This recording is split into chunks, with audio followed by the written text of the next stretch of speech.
Welcome to Landlord Diaries, where we talk about midterm rentals and the opportunities behind them. We'll share landlord stories, talk about maximizing investment potential, and discuss how to live the very best landlord life. This podcast is proudly brought to you by Furnished Finder, the place for everything midterm rentals.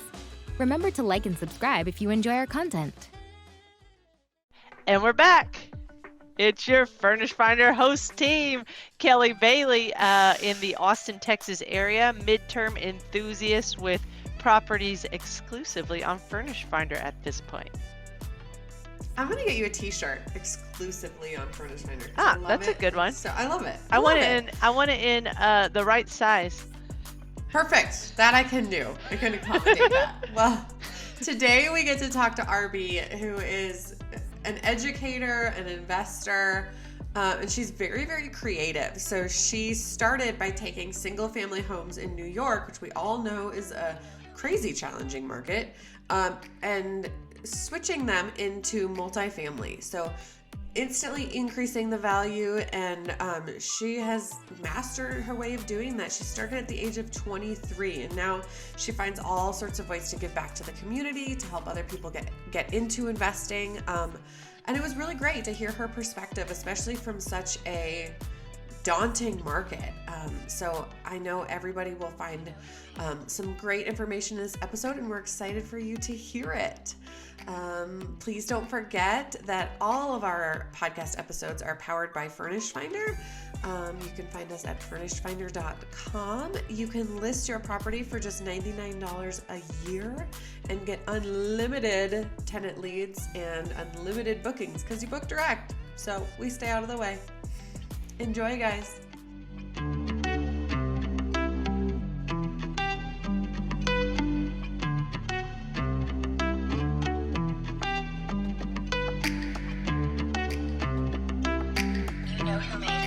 Hi guys, thanks for joining us today again.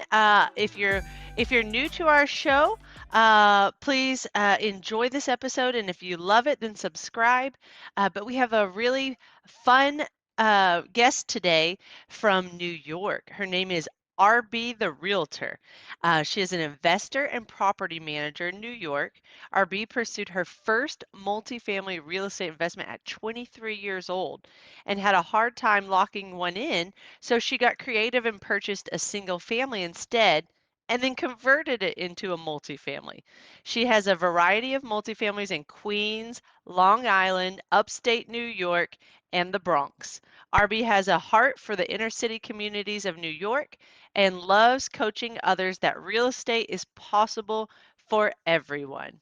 You can connect with her at rbtherealtor.com. Hey, how is everybody today? Good. Hey. So happy to be here.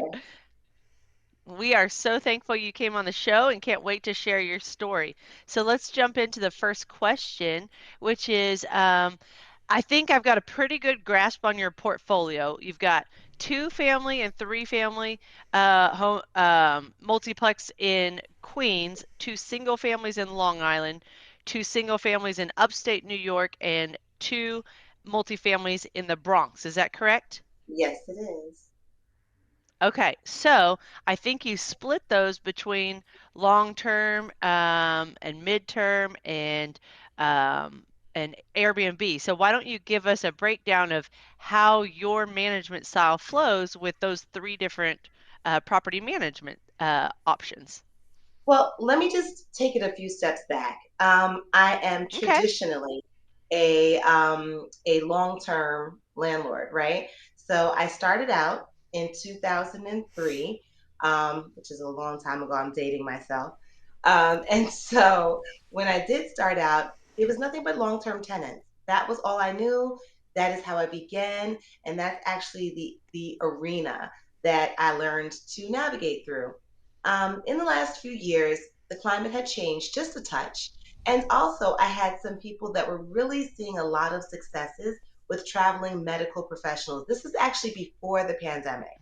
So I had a friend, a close friend, who was a realtor broker, who owns multifamilies in the Queens area, not too far from JFK Airport, that had back-to-back traveling medical professionals and never really had too much of a gap in time.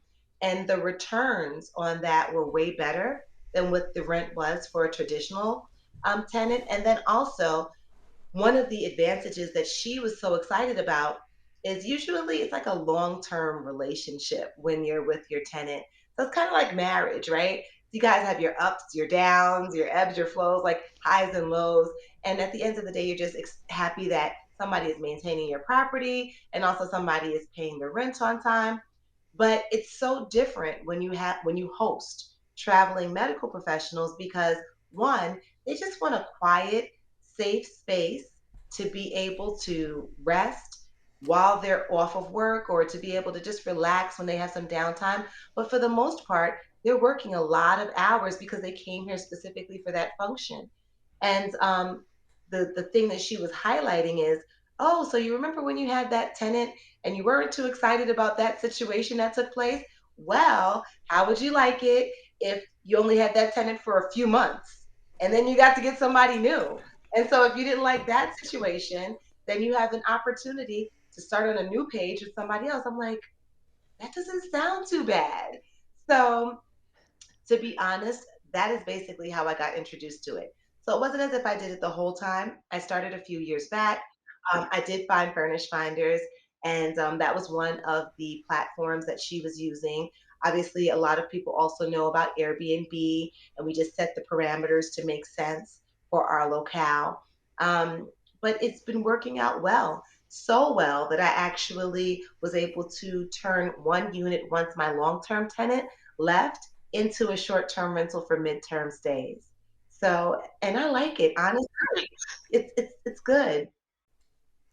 Okay, so we heard that you kind of made your own multifamily units. Tell Mhm. us how you decided to do that and kind of what that process was like for you, because that's quite the creative entrepreneurship, if you will. It's somewhat of an undertaking, yes.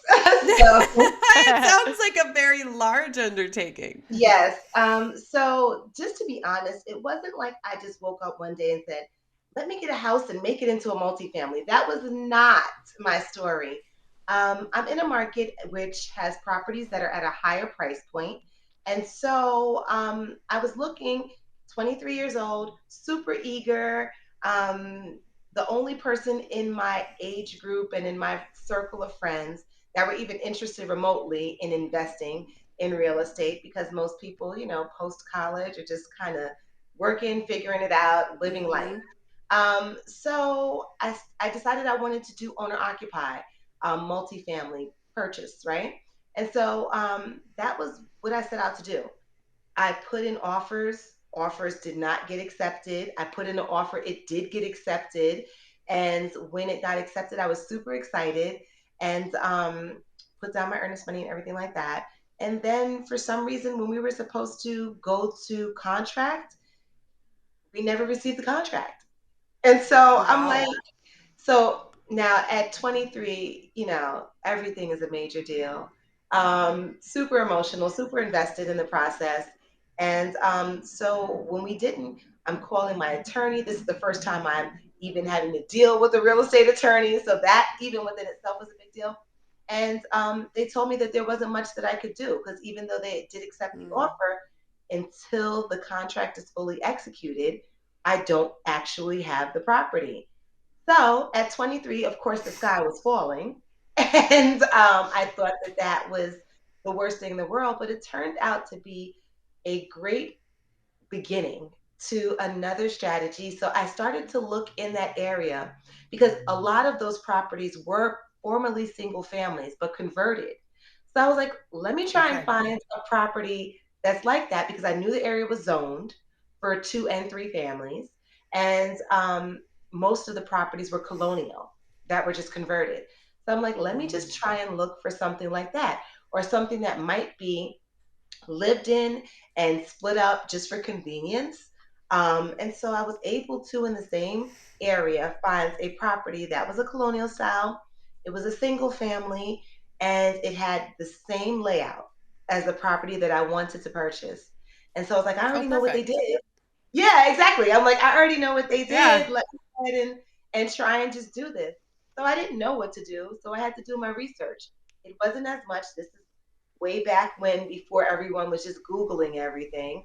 So I had to go to the library. I did my research. I had to find out who the key team members that I would need, such as an architect, an electrician, a Mm-hmm. plumber, what that process looked like. I even made trips to the Department of Buildings so I could find out what exactly was involved with that process. So when I spoke to these people, I would sound knowledgeable because I'm just a young girl, and there's that dynamic too, being not only female, but under 25 and a female Right. in male dominated arena, of real estate.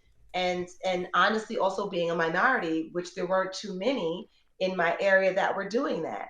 So I got as Right. educated as I possibly could, and had consultations. I actually, the way that I was able to find my tradesmen is I looked through the different affiliations. You know how they have all of those groups or organizations?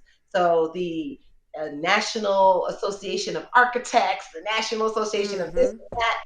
And I literally just combed through each and every one of them. It took days and days and days, and looked at their credentials and looked at their skill set, looked at their locale.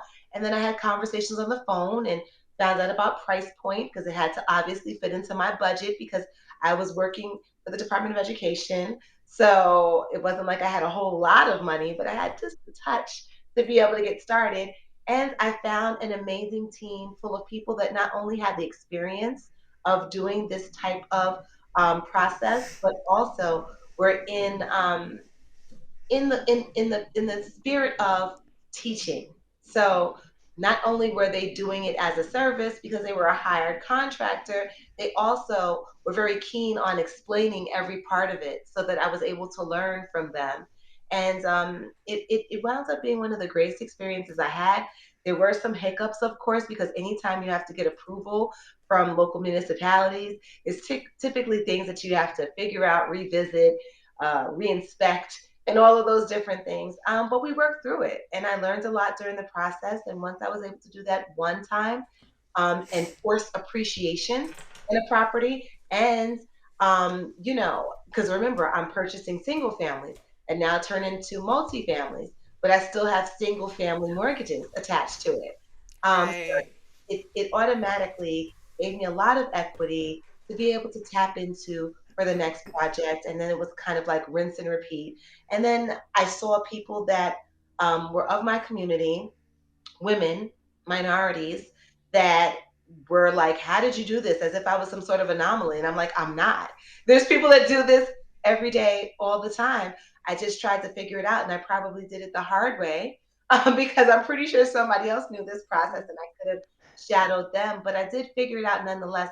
So I wanted to make myself available to people to help them through this process so that they could do it too. So people that want to own a home, but they also need some sort of residual income to be able to offset their mortgage. And so that's how the whole realtor thing came into place because, um, by trade, I'm an educator, I'm a psychologist, a community person.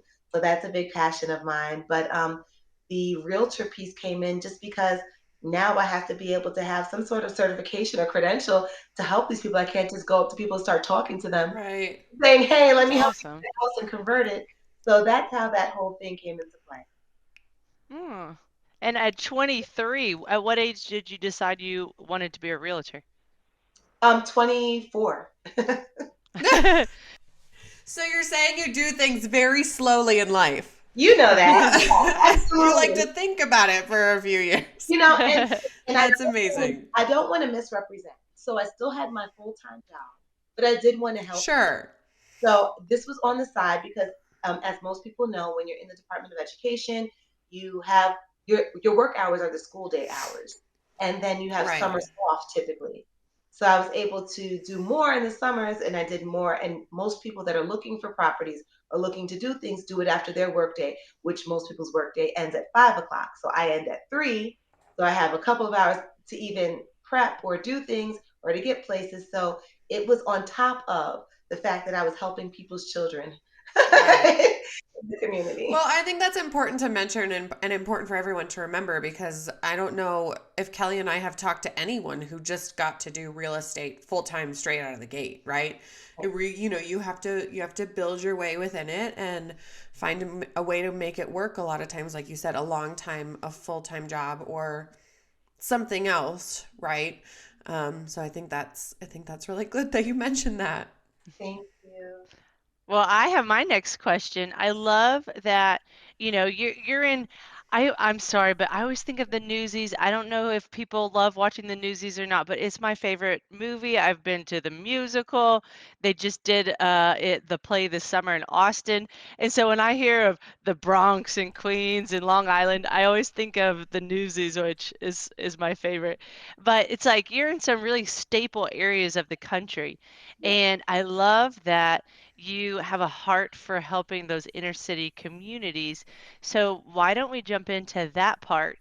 Like, how are you involved in helping your inner city communities? So pre-pandemic, and that's a great question. So I love that you asked that because it's honestly where my heart lies. Mm-hmm.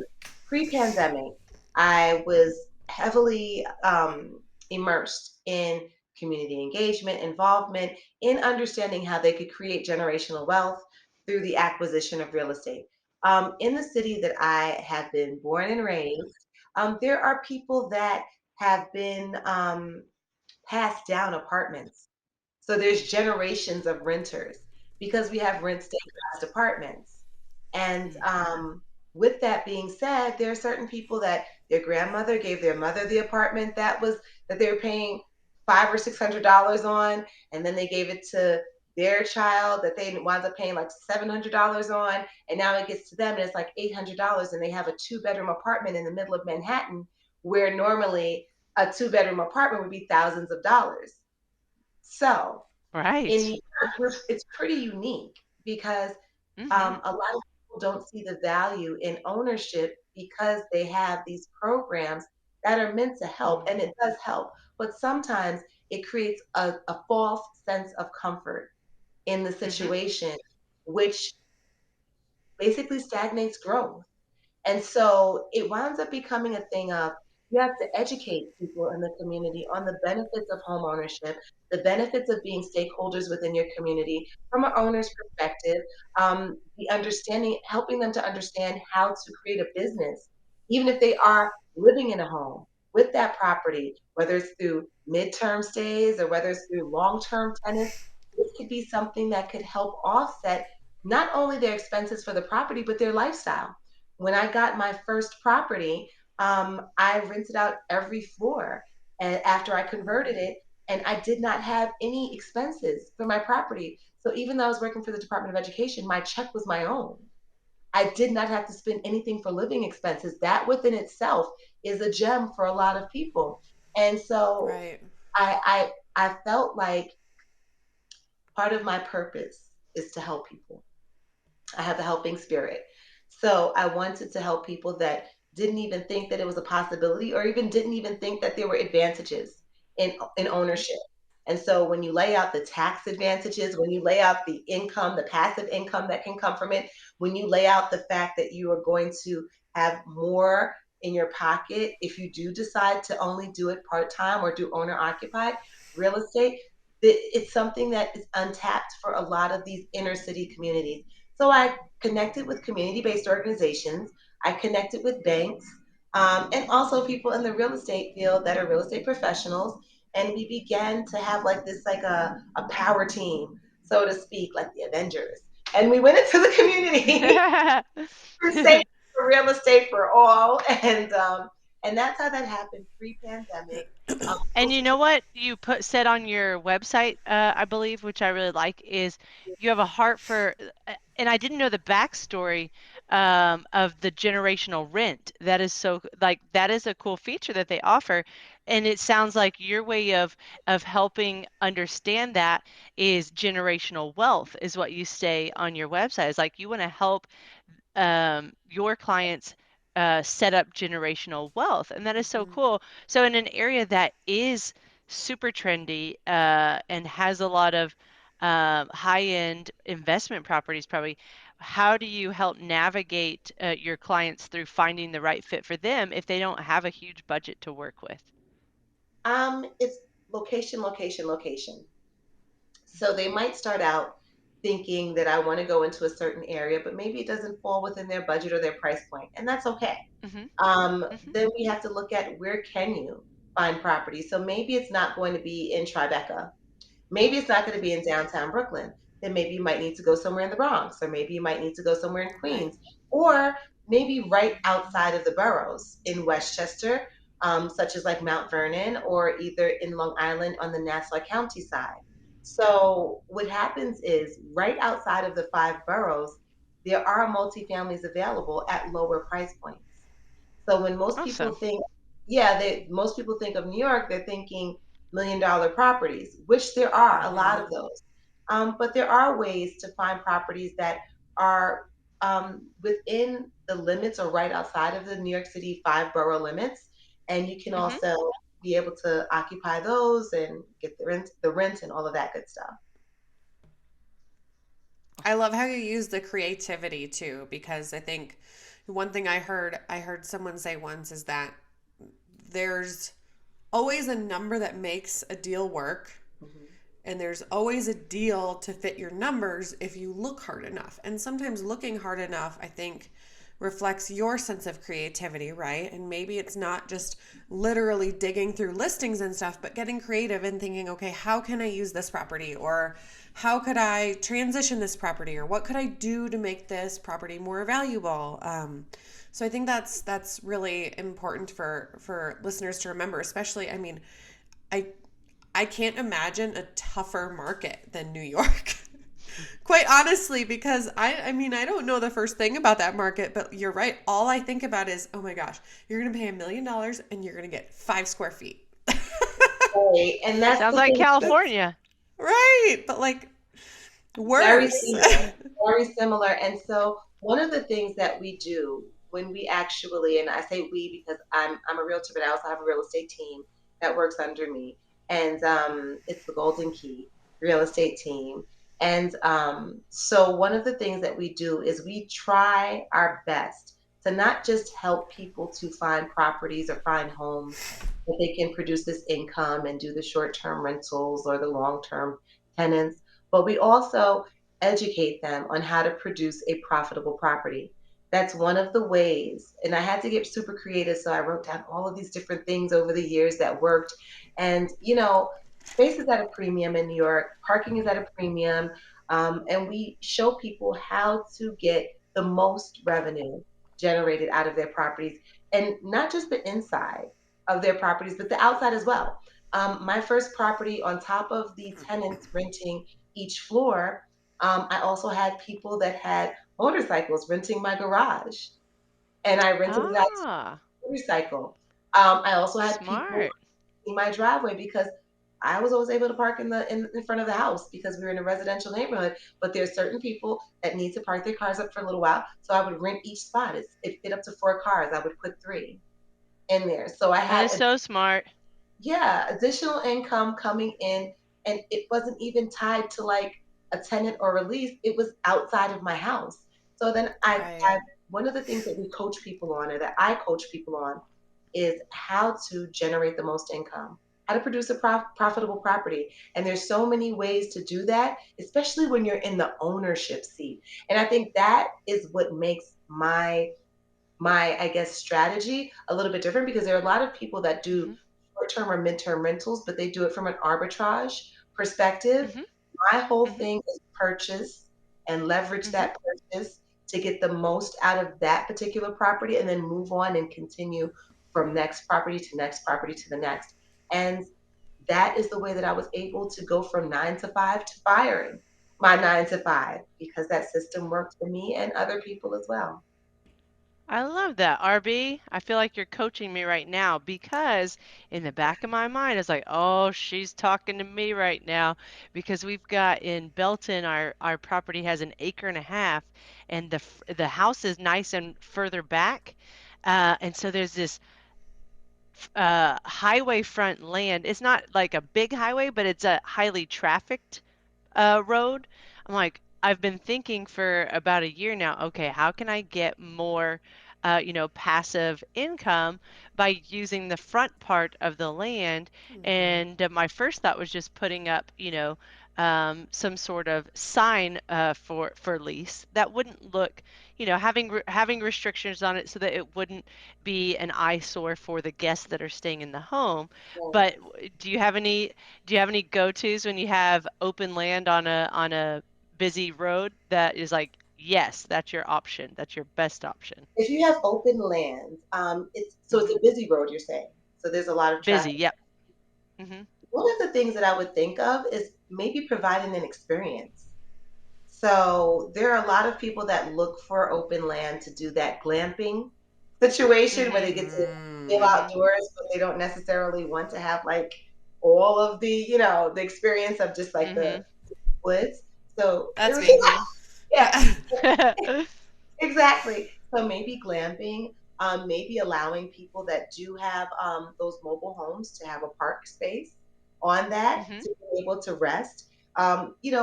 There's always somebody that needs space for something. So I would take Hmm. inventory of different people's needs. Facebook Marketplace gives a lot of ways for you to be able to see what people are looking for in your locale and then meet that need. So in my mind, Oh, I okay.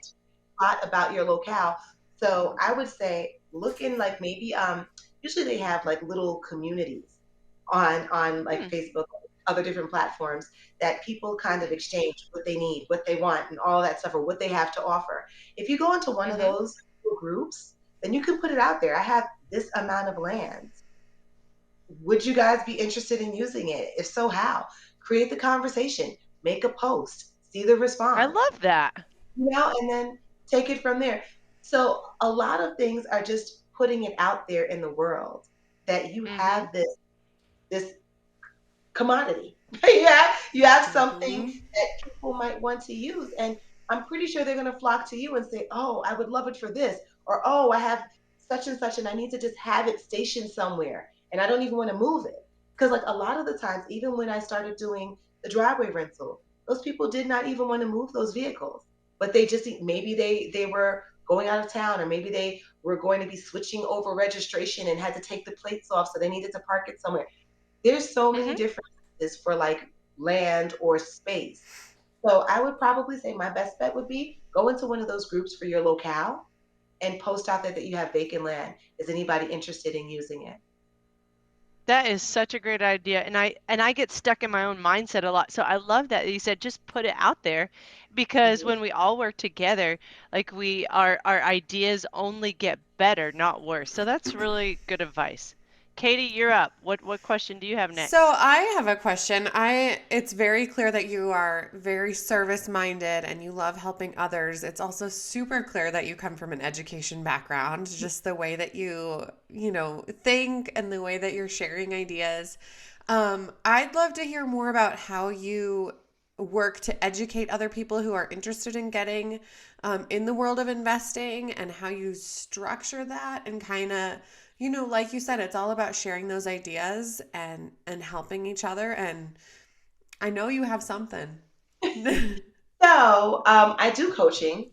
That is something that I did not because I wasn't looking for this. So many people were asking me. So then the real estate coaching is something that I do. I teach people how to leverage their 9 to 5 and by investing in real estate. So eventually they can scale to a point that they can fire their 9 to 5, such as I did.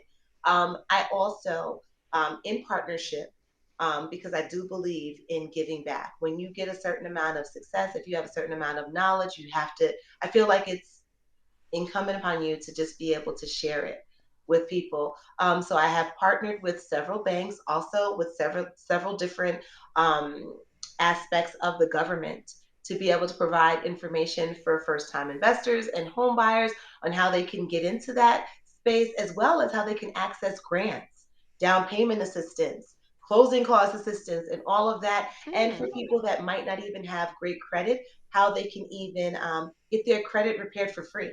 So there are so many different resources, Wow. and I call myself like the real estate resource so I like to connect the dots for a lot of people. So I do it through my coaching, I do it through a string of master classes that I do have available, one of which is producing a profitable property. But then on the philanthropic side of things, I also collaborate with a lot of community-based organizations, banks, and also HUD, which is a part of the government, and we do virtual and in-person first-time home buyer and investor seminars. And actually, for even people that are looking, real estate professionals included, or either real estate investors or future real estate investors, even in the upcoming month, I have a, uh, a seminar masterclass, which is not only myself because I believe in the power of collaboration. It's myself on the panel, a bank, the president of the Harlem CDC, which they own the Apollo, an investor that also does wholesaling and does a lot of purchasing of property remotely, all the way out in Milwaukee as well as in New York. I have a person that specializes in real estate acquisitions in New York and New Jersey. And of course, myself will be on a panel. And this is something that's actually for the community because, and we're doing Love it in it. Harlem because a lot of people in Harlem, those are those generational renters.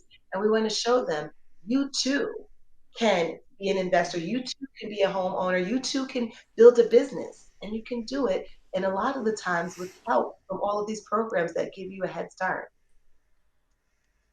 Love it. That's so great.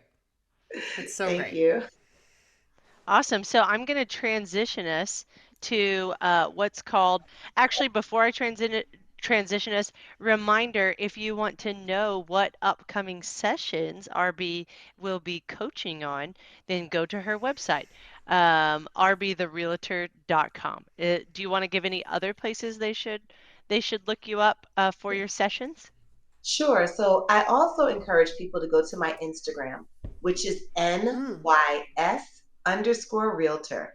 NYS, like New York State, underscore realtor. I also encourage people to go to Facebook. I have a page. It is RB Real Estate Services. That is the page. We do have a real estate group free of charge to join. That is real estate Oh, for the people. fun. Yeah, that's Real Estate for the People. That's on Facebook. And I'm on Clubhouse as well. RB the Realtor is my handle on all social media Oh my platforms. gosh. Yeah, Is and Clubhouse still a thing? Is that like still a thing? it What? is. It is. Clubhouse. It Yes, is. Ah, yes. I honestly like I heard about it like I mean when it was like coming out and then I felt like it like dissolved. I'm glad to hear it's still a Yes, thing. it is. We do. You know what it is? You're able to reach people both inside and outside of your locale. So it's really great to be able to share Okay. information nationwide and sometimes internationally. So we do a lunch and learn, and we do that Monday through Oh, Friday. fun. Yeah, and well, and I then think you're on a lunch and learn? Aren't you on a lunch and learn with Jesse from the Big Break Show and the guys from Live Let Thrive? I think Micah, is that your lunch group? it's a lunch and learn for short-term rentals that we do on Thursdays. Yes, and they are part of my Uh-huh. my group. Yeah, and that's on That's Clubhouse. So, cool. so yeah, that, and then they can also go to www.rb10k.com because that's my digital business card. Love it. Awesome.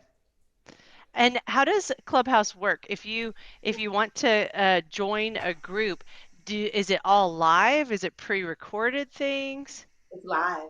It's live. So like we have a session Okay. today where I'm bringing on an attorney to speak about when you Mm. co-buy with someone and if it goes wrong, what do you do? What are your legal options and what can so it's a lot of education and it's just my way of giving back. It doesn't take a lot of energy to have a conversation and to share that information with people. And if I can help somebody, we do it as a lunch and learn so we can give people bite-sized portions of information so they feel a little bit more empowered to get started or to thrive in that real estate space. Okay. Well, it sounds Awesome. like also it's one of the best ways that you can retain information and learn even more is by teaching, Yeah. right? So how wonderful that is. I love how you are always continuing to grow and learn and you're not stagnant in your position because Kelly and I talk about this all the time, how there's always room in real estate to get better. Like there is no top. Yeah. So I think embracing that mindset and those habits is so great. All right, let's transition to landlord logistics. When on our intro call, one thing you wanted to share with other furnished finder landlords that are watching the show or considering getting into furnished rentals is how to navigate landlording. So I'm going to let you take away on that topic. Okay, so how to navigate landlording? One, you need to have systems in place. Systems for communication. You need to have systems for tracking your profits and losses. You need to have a team. So I learned, like, I was learning how to fly a plane while in the plane, so to speak, when I started. I was living in a property, I was landlording at the same time, and I was learning it. So a lot of the things I did was word of mouth. One of the things that I did learn moving forward, documentation is so important. It is your best friend Mm, in this process. hmm Making sure that, you know, clear communication is very important.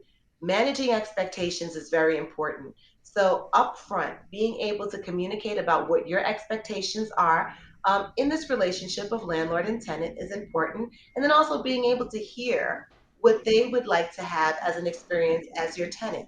That's important because if you have a meeting of the minds and mutual respect, it makes the process a lot easier. And I can say, knock on wood, that since 2003, I haven't had to evict anybody. I think that keeping right, that is in New York, nonetheless. So, keeping that open line of communication is important. So I typically advise people that are starting, one, have conversations, keep that door open. And then also, when you do have a conversation about something that is a I guess something that you want to enforce as a rule, regulation, or something that is within your lease, as soon as you have that conversation, let them know, hey, I just want to make sure that we have all this documented. And you can even put it on yourself because sometimes I'm so busy that I might forget. I'm going to send you a written communication about what we just spoke about, just so that we can always have this, or a way that is a little bit less, I would say, less discouraging for a tenant hmm is when you have your invoice. I always have an area on my invoice for comments. And what I list is different maintenances that happen during that month, different communications that took place. If there is some sort of reason why they broke one of the rules of your lease, then I highlight that we had a discussion, the date, the time, and I also attach a copy of that section of the lease where it highlights exactly what it is that is expected for that tenant while they are taking residence in your property. So I would say communication, documentation, having a system, and making sure you have a good team because things do come up. And one of the things that you need is you always need a handyman, a contractor, a plumber, electrician, not just one, maybe two or three, because if you rely on just one, have a backup to the backup because if something happens that's emergent, you need to be able to address it right away. Because I find that a lot of the times tenants get upset if they feel like you're letting it linger too long. And then that's when you hmm can issues about payment of rent or whatever the case is. And you don't want to have those conversations if you don't have to.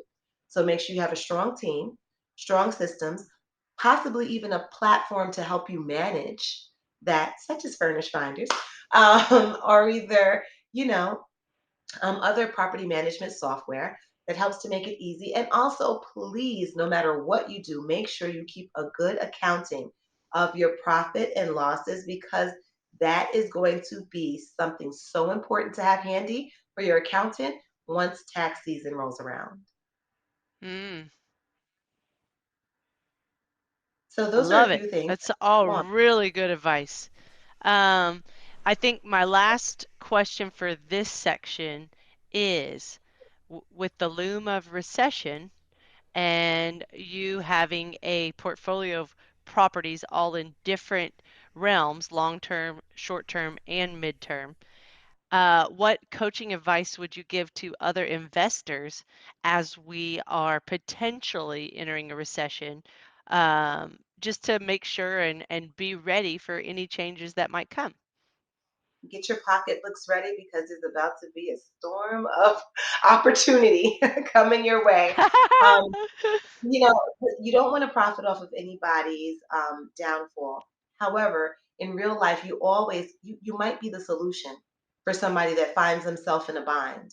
And that being able to help them while at the same time being able to add another property to your portfolio might be a win for everybody. So, in these times when things like this happen, everybody that I know that has been doing this for years and way older than me, they're like, this is the season for opportunity for everyone. And also, just so you know, we're entering into like the fall and winter season, the best time for people that know targeted areas that they're interested in to try and find as many properties as possible. A lot of sellers are getting seller's fatigue if they had it listed in the summertime and nobody um, brought it, or maybe they might have had it listed and a couple of deals that fell through. So now they're more open to negotiate. They're more open also to be able to be a little bit more flexible on terms, you know? And even financing options. So as we approach a particularly potentially troublesome period, one of the things that you can do is get ready to be able to purchase more property, one, and help some people that might just be in a bind that need someone to help them by purchasing their property. You are such a good coach. I agree, and I think it's true. Kelly and I both have properties, and I correct me if I'm wrong, Kelly, but I think you and I both would like to grow our portfolios. Hmm. And it seems like there's two approaches to, kind of the economic season that's coming. It's fear, or it's okay, here's the opportunity. Like you said, get your pocketbooks ready. And I think the wisest kind of those who are older than us and those who have kind of been through this cycle more times Mhm. have proven that, it is cyclical and there's no reason to be afraid, but there is a reason to, pay attention when there's opportunity. This is also reminding me of a conversation I had with a really good friend of mine yesterday. We both have properties that were hit by Hurricane Ian, and hers was hit really badly. Um, and it's tough, but we started talking about, okay, how can we get the property to the condition where you can help someone with it, or how can we make it so that this actually turns into an opportunity for you, not in a greedy way or anything Yeah, like that, but in a way to make it work and to serve other people and help other people while still, paying the bills and Hmm. and paying the mortgage that needs to be paid. But it's like, okay, how soon can you get the property just back to being livable? Because then it could be a home for someone whose maybe whole house needs to be rebuilt. So right, there's always those solutions if you're in the right mindset. And it's so easy for us to escape that mindset. right, But once you put on your business pants and, get in that mode, it's like, okay, how do I make this work? So right. I think that's really wise advice that all of us need to remember. So I think all of this starts out with the mindset. There's no way at 23 that I would have gotten started if I didn't have a mindset, an entrepreneurial mindset, a wealth mindset. There's no way that you can actually sustain this long in an industry unless you have an abundance mindset and you want to work with right. people, collaborate and see and create wins for not just yourself, but for other people as well.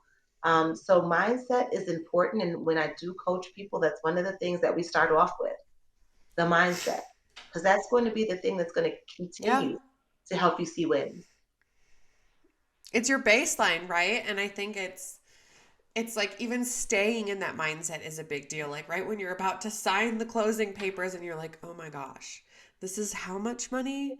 And Right. this is like, in those seasons of panic, we have to you have to build that mindset baseline so that when Yeah. you feel like you're falling over a little bit, you can have that to rely on. So, this actually leads perfectly into my final question for you, which is if you were talking to 23-year-old RB, what advice would you give her? What would you want her to hear? Because it seems like she was already pretty great, but what would you want to make sure that she knows?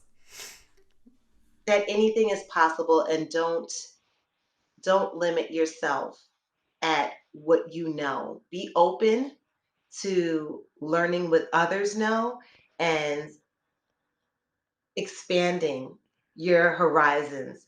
Because I think that once I got comfortable with the conversion, that was just like a one-trick pony. And once I got comfortable with long-term tenants, I was a one-trick pony with that too. Um, and then when I heard about short-term rentals, midterm rentals, that did something amazing. And honestly, was the best decision I could have ever made, especially during the pandemic when people were having issues with their Mm-hmm. tenants. It saved me. And I'm not saying even just in a financial sense. I'm saying even in an emotional sense, because there's a Mm-hmm. lot of stress that comes with having to manage non-payment. And so I would say to myself, um, get good at your craft, but be open to learning other areas sooner, because I learned it, but way later, just because I got good and I got comfortable. Never get comfortable. Always keep growing. Always look for new opportunities. And it is okay to not necessarily go forward with every opportunity, but at least understand, because a lot of the times you can take different strategies from other areas and other ways of doing business and incorporate it into your business to make for better business for you and for others. So move forward, I would tell myself, and go out there and don't put a ceiling on what you can do, because everything is possible. Awesome. That's all the questions I have. Any more for you from you, Katie? No, this was so great. It was so nice to meet you Mm-hmm. and hear your story. I think so many listeners are going to find it valuable and inspirational, and we cannot thank you enough for being here with us. Thank you so much for having me. I really appreciate it. This has been amazing. You guys are amazing. This is such great energy. Yeah, Well, it's thank you, and we're just, so glad that you found value in Furnish Finder, and everything you're doing is so great, and we just love to hear the stories of not only your personal growth but giving back to the community and helping others. It's something that we hope everyone can have the chance to participate in at some point. My wheels are spinning on fun titles Yes. for this one. I already think I nailed it in. So thank you so Love much it. for being with us. Please like or subscribe if you're enjoying our show. And comments are only available on YouTube, really. I haven't found any other podcast platform that really allows for comments. So if you have a question for RB, or you want to hear about some other topic that we haven't talked about yet, then please go ahead and add it on one of the episodes on YouTube. All right. Have a good day, everybody. Thank you.